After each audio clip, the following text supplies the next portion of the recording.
Alors, premier exercice.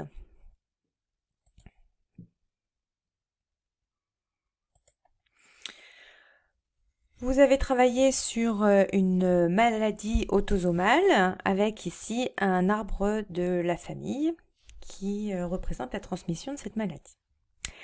Pour commencer, une maladie autosomale, on vous dit dans la première question qu'il s'agit d'une maladie qui touche les chromosomes qui ne sont pas sexuels, c'est-à-dire tous sauf X et Y. L'allèle responsable de cette maladie génétique est donc sur n'importe quel chromosome sauf cela. On vous demande d'abord si elle est dominante ou récessive. Alors, prenons un premier cas de figure, imaginons qu'elle soit dominante. Dominante avec une mère qui est homozygote pour l'allèle malade. Donc je représente ici les paires de chromosomes porteurs de la maladie avec les allèles malades, puisque j'indique qu'elle est homozygote. Chacun des deux allèles va être malade chez la mère. S'ils transmettent à leurs enfants leurs chromosomes, on va avoir un chromosome du père systématiquement et un chromosome de la mère systématiquement qui va être transmis. Auquel cas nous aurons des enfants qui seront hétérozygotes, un allèle sain, un allèle malade pour chacun d'entre eux. Si l'allèle est dominant, ils devraient donc être tous malades. Ça n'est pas le cas. Alors prenons l'exemple de, si on est toujours dans le cas d'une dominance, la mère qui est hétérozygote. Elle a un seul de ses allèles qui est malade, l'autre allèle est sain, mais comme il est dominant, il va exprimer la maladie. Le père n'étant pas malade, il a donc ces deux allèles qui sont sains. La transmission à la descendance va donc se faire de la manière suivante. La mère peut donner un des deux chromosomes à sa descendance, soit le malade, soit le sain. Puisque l'individu ici présent est malade, comme on le voit ici, il a obligatoirement dû récupérer un allèle malade. Ses frères et sœurs, eux, sont sains. Ils ont donc dû récupérer l'allèle sain de leur mère. L'individu ici étant dit sain, il ne possède donc aucun allèle malade.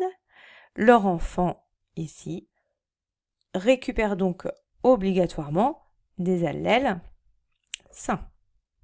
Or, on voit dans le cas ici que cet enfant en question est malade, ce qui signifie qu'il a récupéré au moins un allèle malade. Donc, ça ne fonctionne pas. L'allèle ici ne peut pas être un allèle malade. Un allèle dominant. Donc, l'allèle est récessif. Si on regarde ce cas de figure ici, on voit que les parents sont malades pour la mère, sains pour le père, et qu'ils ont un enfant malade. Par conséquent, le père a donné un allèle, la mère a donné un allèle, la mère donne un allèle malade normal, le père, lui, donne également un allèle malade pour que l'enfant puisse exprimer la maladie. Par conséquent, dans ce cas de figure, je peux en déduire que la mère ici, puisque c'est récessif, possède les deux allèles malades. Le père, lui, possède un allèle malade sur les deux. Il est hétérozygote. On peut donc déterminer que les allèles portés par les parents sont ceux-là. Les deux allèles malades ont été transmis à cet enfant, alors que pour le grand 2, 1, ici, il n'a reçu que l'allèle sain de son père et évidemment un allèle malade de sa mère. Pour la fille grand 2, 3, ici, même chose, elle a reçu un allèle malade de sa mère puisqu'elle ne peut rien donner d'autre et l'allèle sain de son père pour ne pas exprimer la maladie. Si on veut exprimer le risque qu'a cet individu d'être porteur sain, ou plutôt la chance qu'il a d'être porteur sain, on peut établir un échiquier de croisement. Tableau de croisement, ou encore appelé échiquier de croisement, correspond à ce tableau qu'on a déjà vu, avec le père et la mère qui sont notés ici, les allèles qu'ils peuvent transmettre. Donc la mère étant malade, elle transmet automatiquement un allèle malade. Le père étant sain mais hétérozygote, il va transmettre un allèle malade et un allèle sain. Si on établit alors les descendants possibles, on va refaire les croisements. Ici, un allèle sain avec un allèle malade. Ici, un allèle malade avec un allèle malade. On a donc une chance sur 2 que l'individu soit malade et une chance sur 2 qu'il soit porteur sain. On peut faire la deuxième colonne, mais en soi, on va retrouver exactement les mêmes résultats qu'au-dessus, puisque on a les mêmes allèles des deux côtés. Donc en fait, cet individu a une chance sur 2 de transmettre l'allèle malade, lui a une chance de transmettre l'allèle malade. Il ne peut pas transmettre autre chose puisqu'il ne possède que ça.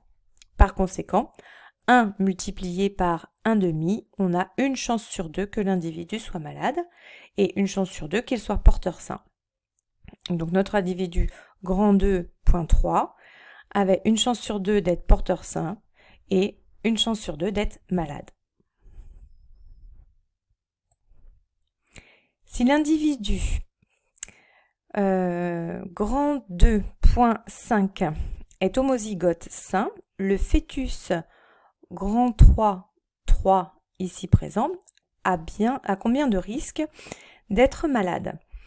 Donc là, il faut reprendre les probabilités de risque d'être malade pour chacun des parents et même chose, faire un échiquier de croisement. Si je prends le cas de mon individu 2.4, on a dit qu'il était porteur sain, donc il a un allèle malade, un allèle sain, et on vient de dire dans l'énoncé que le grand 2.5 est sain. Donc voilà le tableau de croisement qu'on peut réaliser. Si on le complète, voilà ce qu'on obtient. On a donc une chance sur 2 que l'individu soit porteur sain et une chance sur 2 que l'individu soit totalement sain. Il n'y a donc aucune chance qu'il soit malade, mais il pourra transmettre la maladie à sa descendance.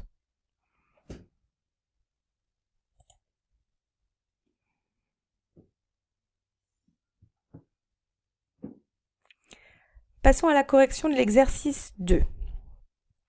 Exercice 2.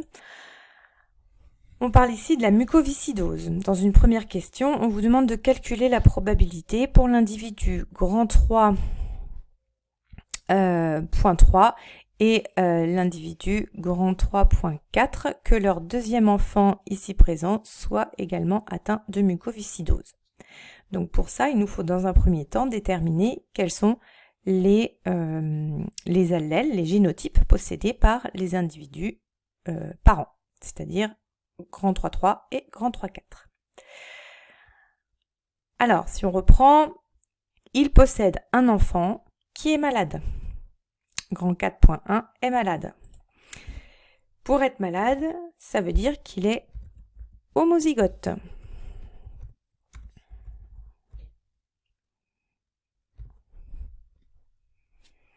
Donc, ça veut dire qu'il a récupéré un allèle malade de son père et un allèle malade de sa mère. Par conséquent, grand 3.3 et grand 3.4 sont hétérozygotes.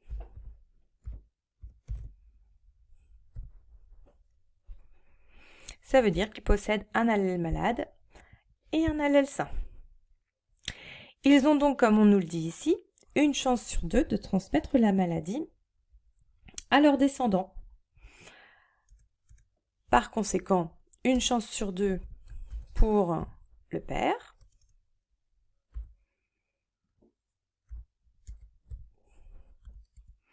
multiplié par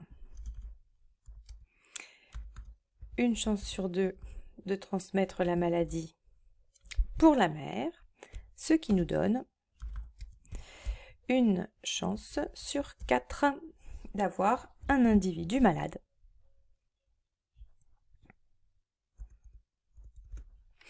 Deuxième question. Déterminer la probabilité d'avoir un enfant atteint de la mucoviscidose.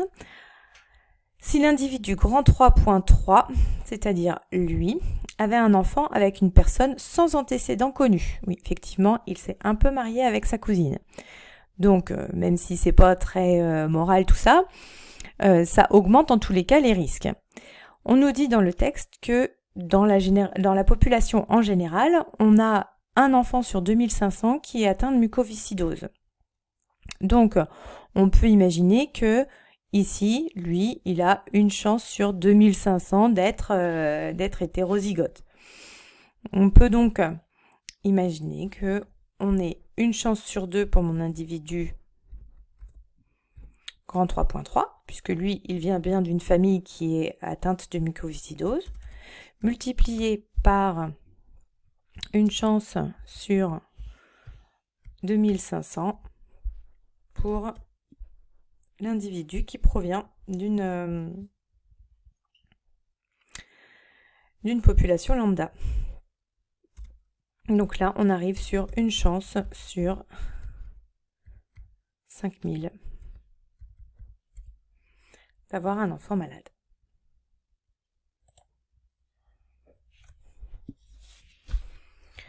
Correction du dernier exercice d'application. Alors, on travaille sur le daltonisme. On nous dit ici qu'il s'agit d'un chromosome X qui porte l'anomalie responsable du daltonisme.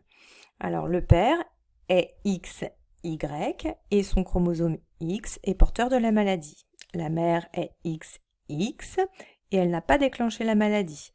Elle peut malgré tout avoir un de ses chromosomes X qui serait malade, mais l'autre va compenser, ce qui fait qu'elle ne déclenchera pas la maladie. Donc la question est de déterminer le génotype de Monsieur R et de Madame R. Ici, on nous dit que tous les enfants sont sains. Monsieur X est malade, automatiquement. Madame X est saine, mais est-elle hétérozygote ? Si on regarde chez les enfants qui sont tous sains, le fils étant sain, il a reçu automatiquement un Y du père et un X de la mère. Et donc ainsi, notre enfant va avoir un X venant du père, un X venant de la mère, et même chose pour Madame R, qui va avoir un X venant de son père, un X venant de sa mère. Madame R est donc hétérozygote. Monsieur R, lui, étant un monsieur et ne présentant pas la maladie, son X est forcément sain. Il ne possède pas la maladie. Par conséquent, les génotypes de Madame R vont être X malade et X sain, alors que Monsieur R sera X sain et Y, qui ne porte pas l'allèle équivalent, donc on n'a pas besoin d'écrire s'il est sain ou malade. Voilà pour le génotype. On nous demande combien de chances a l'enfant à naître de Monsieur et Madame R de posséder la maladie, donc d'être daltonien. Il nous faut faire un échiquier de croisement. Voilà le tableau en question. Monsieur R transmet un X et un Y. Madame R transmet un X sain et un X malade. On va donc avoir chez les enfants une fille saine, une deuxième fille qui sera saine également, mais porteuse d'un X malade, un garçon qui sera sain et un garçon qui exprimera la maladie. Donc il a une chance sur 4 d'avoir un enfant malade, mais ce sera automatiquement un garçon.